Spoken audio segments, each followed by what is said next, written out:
ہر مسلک کے پیچھے نماز پڑھ سکتا ہے، لیکن یہ ضروری ہے کہ امام مسلمان ہو.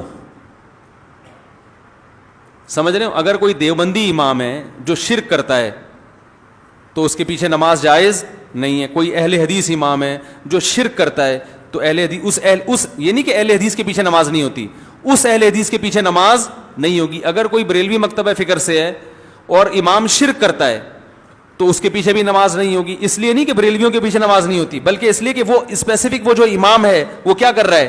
شرک کر رہا ہے. تو شیعہ ہو، دیوبندی ہو، بریلوی ہو، اہل حدیث ہو، جو بھی مکاتب فکر مارکیٹ میں ہول سیل کے حساب سے چل رہے ہیں اور 25-30 اور مکاتب فکر ہیں، تو ہر مکتبہ فکر کی نماز ہر مکتبہ فکر کے پیچھے ہو جاتی ہے.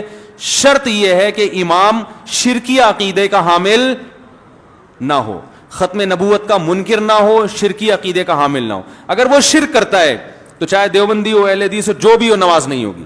اب شرک کی ڈیفینیشن کیا ہے؟ وہ بھی ڈیفینیشن اللہ اس کے رسول نے بیان کر دی ہے. لوگ کہتے ہیں علماء فتوے دیتے ہیں اس کے پیچھے اس کی نماز نہیں ہوتی، اس کے پیچھے اس کی نماز نہیں ہوتی، فرقوارت پھیلا رہے ہیں. او بھائی جان، اسلام تو ضروری ہے نا. اب مسلمان کی نماز ہندو کے پیچھے ہو جائے گی؟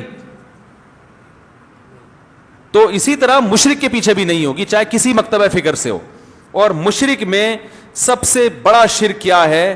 غیر اللہ کو مدد کے لیے پکارنا اسباب سے ہٹ کے. سمجھ رہے ہو؟ تو اللہ کے ساتھ کسی بت کو شریک کریں یا پیغمبر کو شریک کریں پکارنے میں، یا ولی اللہ کو شریک کریں، وہ سارے شرک اللہ کی نظر میں برابر ہیں. سمجھ رہے ہیں؟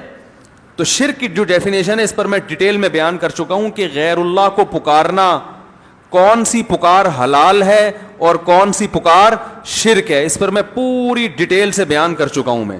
وہ آپ یوٹیوب پہ سرچ کر سکتے ہیں.